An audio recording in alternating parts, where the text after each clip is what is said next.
பக்திக்கும் ஆன்மீகத்துக்கும் சம்பந்தம் இல்லை. ஆனால் பக்திங்கிற புண்ணியத்துல கோயிலே திருக்கோயில் சொல்லி மக்கள் மனசுல ஒரு பயத்தை உருவாக்கி இந்த திருக்கோயில் நிலங்களை வாழ்றவங்களை எல்லாத்தையும் விரட்டிக்கிட்டு இருக்கிற வேலைகள் தொடர்ந்து நடந்துருக்கு. நிறைய அளவுக்கு இது நடக்குது. நிலத்திலிருந்து நிலத்துல இருந்து அவங்கள வெளியேற்றுறாங்க கொஞ்சம் கொஞ்சமா. என்னன்னா அது வந்து இனாம் நிலங்கள்னு சொல்லுவோம். அந்த காலத்துல வந்து பாத்தீங்கன்னா அரசர்கள் தங்களுடைய சம்பளம் நிலத்தை கொடுத்துருவாங்க மக்களுக்கு. அந்த படைத்தலைவருக்கு, மருத்துவருக்கு, அந்த ஊர்ல இருக்கிற பிராமணருக்கு, கல்வியாளர்கள் சம்பளம் தசைகளுக்கு சம்பளம் போடுவாங்க.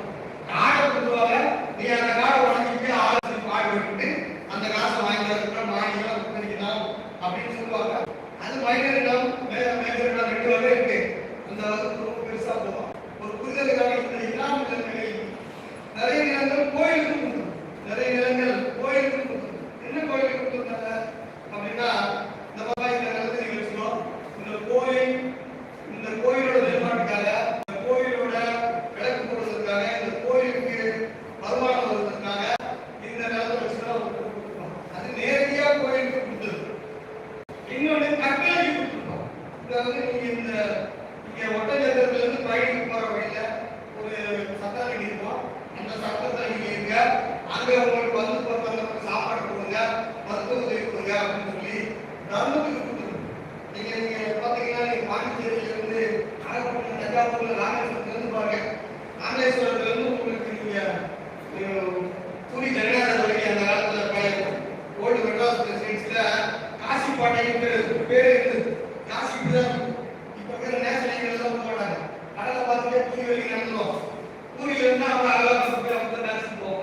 காசிப்பாடை நீங்க செய்யூர் இன்னைக்கு பார்த்தீங்கன்னா பழைய இந்த மடம் இருக்கும். கல்கட்டு மடம் தங்குற மாதிரி இன்னைக்கு இருக்கும். அங்கெல்லாம் நிறைய கிராமங்கள் நிலங்கள் அவங்களுக்கு கொடுக்கப்பட்டது. இந்த அவங்களுக்கு சாப்பாடு கொடுக்கணும். இதுக்கு பேர் வந்து தர்மதாயம் பேர். 3வது ஒரு இனம் தனிநபருக்கு கொடுக்குற இனம். அந்த அறிவாளியா இருப்பாரு, அவர் பெரிய வித்வானா இருப்பாரு, மருத்துவரா இருப்பாரு, படை தளபதியா இருப்பாரு. நீங்களும் நீங்க வச்சுக்கிட்டு இந்த வேலையை தொடர்ந்து பரம்பரையா உட்காருங்க அப்படின்னு சொல்றதுக்கு அக்ரகாரம் என்ற வார்த்தையை நாம் பார்த்தது. அக்ரகாரம்னாலே வரி இல்லாத நிலமர். அக்ரகாரம்னா வரி இல்லாத நிலமர். அது அந்த மாதிரி அவங்களுக்கு நிறைய இனாம்கள் கொடுத்து அப்படி இனாம்கள் கொடுத்ததுல இவங்க HRNC டிபார்ட்மெண்ட்டுக்காரங்க கோயிலுக்கு கொடுத்ததா அவங்க கேட்கறாங்க. தப்புங்க. தர்மத்துக்கு கொடுக்குறாங்க, அதையும் அவங்க கேட்கறாங்க. எங்க இடம் கொடுங்க, காலி பண்ணுங்க. இந்த தனிநபர் இனாமலே பல லட்சம் ஏக்கர். இந்த தனிநபர் இனாமங்களையும் சேர்த்து நோட்டீஸ் கொடுக்குறது. நோட்டீஸ் கொடுக்குற உரிமை வந்துருச்சு. கோயிலுக்கான நிலைமை கேட்கலாம். தர்மம் கோயிலுக்கு போறதுக்காக தர்மம் செய்யற நிலைமை நான் ஆரம்பிச்சிருக்காங்க. ஆனால் தனிநபர்களுக்கு வழங்கப்பட்ட பர்சனல் இனம் புரியலா? இனாம் ஒரு வார்த்தை ரெக்கார்ட்ல ரெண்டு ரெக்கார்ட்ல 5 இருந்தப்போ உடனே நோட்டீஸ் அனுப்பி நீ இடத்த விட்டு காலி பண்ணிடு. உடனே நோட்டீஸ் அனுப்பி நீ இடத்த விட்டு வெளியேறு. இது எங்க இடம் அவங்க நோட்டீஸ். இந்த சாமானியர்களுக்கு நோட்டீஸ் வந்தது பயன்படும். டிபார்ட்மெண்ட் ஒரு நோட்டீஸ் கொடுத்தா நீங்க அவங்க பயன்படும். அப்ப அவங்களோட ஆக்ட் என்னன்னா ஆக்கிரமிப்பு அப்படி இருந்தாதான் அவங்களுக்கு ஒரு அதிகாரம் இருக்கு. அதனால கோயில் சொல்ல திடீர்னு ஆக்கிரமிச்சானா வெளியேறதுக்கு ஆக்கிரமிப்பு நோட்டீஸ் நீயே அனுப்பலான்னு அவர்களுக்கு அவங்களே ஒரு ப்ராசிக்யூஷன் அரைவரை நீதிமன்றம் அவங்களே தீர்ப்பு விசாரிச்சு அவங்களே வந்தார அவங்களே தீர்ப்பு கொடுக்குற மாதிரி போட்டு அவங்க காலி பண்ணணும். இது புதுசா வந்து ஆக்கிரமிப்பு.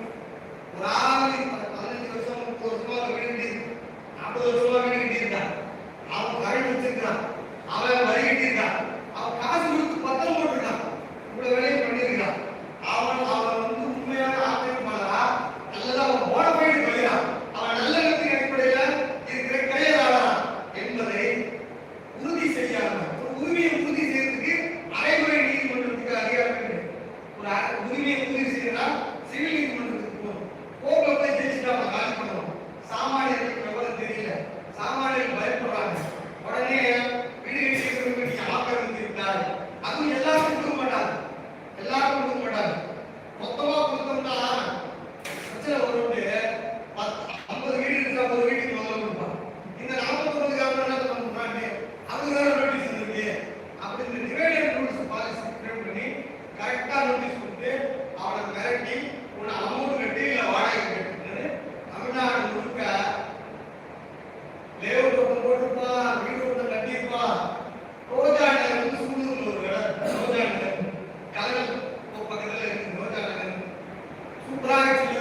என்ன பண்றது? இப்ப இப்படி ஒரு நோட்டீஸ் ஆகுதுன்னா ஆக்கிரமிப்புல தான் நோட்டீஸ் கொடுக்குறாங்க. இந்த ஆக்கிரமிப்புல நான் ரொம்ப வருஷமா இருக்கிறேன், இந்த ஈடி எல்லாம் வச்சு இதெல்லாம் ஃபைல் பண்ணி கொடுத்து அவன் சாமானியம் கொடுக்கணும்ல. இல்ல சார் அவன் பயப்பட ஆட்டெடுத்து வந்துருக்கு சார்.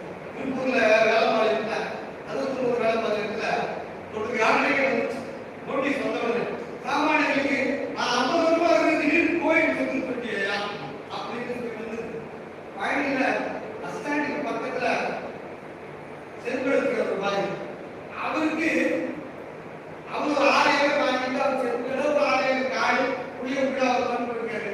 19 வருஷமா போயிட்டு வராரு. அவருக்கு திடீர்னு நோட்டீஸ் கொடுத்தாங்க, இது கட்டாய சொத்து, நான் இதெல்லாம் கோயில் இருக்குது, நீங்க ஆள் அவர் ஏற்கனவே பாய் ஏற்கனவே அவர் பயந்து போயிருக்கிறேன், எங்க போயிருக்கிறேன் ஆரம்பிச்சிருக்கிறேன்.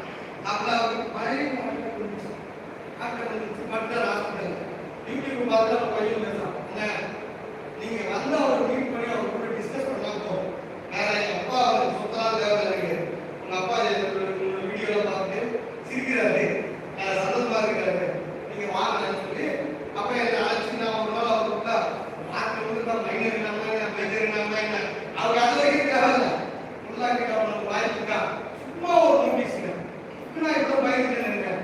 அந்த ஒரு சின்ன சட்ட நோட்டீஸ் இருக்குல்ல, அதுக்கு பதில் கொடுக்கணுங்க, அதுக்கு கொடுத்து நம்ம ஃபைட் பண்ணலாம். நம்ம சம வாய்ப்பு இருக்கு, நீங்க பத்திரம் வச்சிருக்கீங்க, பட்டா வச்சிருக்கீங்க, நீங்க நல்லெண்ணின் அடிப்படையில் கிடையாது, நீங்க ஆக்கிரமிப்புதான் கிடையாது. அவன் ஆக்கிரமிப்புதான் நோட்டீஸ் கொடுக்கணும். இப்ப பிரச்சனையே அவங்ககிட்ட ஒரே ஒரு லக்கி தான் இருக்கு, என்ன லக்கினா நீ ஆக்கிரமிப்பு காலி பண்ணு அப்படின்னு தான் சட்ட அதிகாரம் இருக்கு. அதனால அதை மட்டும் எனக்கு எல்லாமே வருது.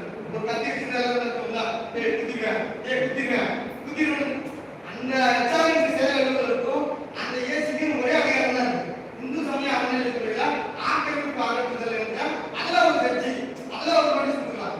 ஆனா இது நோட்டீஸ் எதிர்ப்பு சட்ட அதிகாரத்துல ஒரு பத்திரம் வச்சிருந்தா இவ்வளவு போகக்கூடாது. அதை கூப்பிட்டு விசாரிச்சு ஆவணங்களை பார்த்து கோர்ட்டு மூலமா போகணும். அப்படி இல்லை டைரக்டா ஆக்கிரமிப்பு சொன்னவங்க பயப்படுறாங்க. தமிழ்நாடு இருக்க இந்த மாதிரி சங்கங்கள் இந்த மாதிரி அமைப்புகள் தீர்ப்பு சங்கங்கள் இவங்கெல்லாம் போய் கிட்டத்தட்ட நான் என் தலைமையில 20 குடியிருப்பு சங்கங்கள் தமிழக வச்சு இந்த எச்ஆர்என்சி சம்பந்தமா வற்புறுத்தி சொன்னா நான் பேசி அவங்க வழிகாட்டுதல் கொடுத்து அவங்க சட்ட ரீதியாக எடுத்து கொடுப்போம் அப்படின்னு சொல்லியிருக்கேன். கந்தரவக்கோட்டையில மாரியம்மன் கோயில் பக்கத்துல கந்தரவக்கோட்டை மாரியம்மன் கோயில் பக்கத்துல கோயிலூர் கிராமம் அங்க கிட்டத்தட்ட 60 குடும்பம் இருக்கு. 60 குடும்பம் நத்த நல்லா இருக்கு. அவனுக்கு பட்டாவே நத்த பட்டாவே கொடுக்காம எச்ஆர்என்சிக்காரங்க தடை பண்ணி கோயில் எல்லாம் பாதிப்பு நோட்டீஸ் கொடுக்க உடனே ரைட் இல்லைன்னு சொல்லி அதுக்கான பதில் இதெல்லாம் ரெப்ரசென்ட் பண்ணிட்டு இருக்கோம். அவங்க இப்போ வந்து பாதுகாப்பா இருக்கிறாங்க. அதுக்கு முன்னாடி எப்படி பைக் கேட்க சொன்னாங்கல்ல, நாங்க ஆம்பளன்னு சொல்லவே கஷ்டமா இருக்கு. டெய்லி நாங்க பயன்படுத்தணும். சாதாரண இல்லாத கண்ணோட தான் பெரிய கவுண்ட் அந்த 10,000 சம்பளம் வாங்குறதே பெருசுங்க. அந்த ஊர்ல கிராமத்துல இவங்க கிட்ட போய் மல்லு கட்டிட்டு நிற்க முடியாம அலங்காரத்துக்கு போய் அப்புறம் எடுக்க போய் நல்ல வேலை நீங்க வந்தீங்க பாத்தீங்க. ஆக அவங்களுக்கு அடிப்படையா இந்த சட்டங்களை தீர்வு இருக்கிறப்ப அவங்க வருவான் மக்கள் சார்ந்த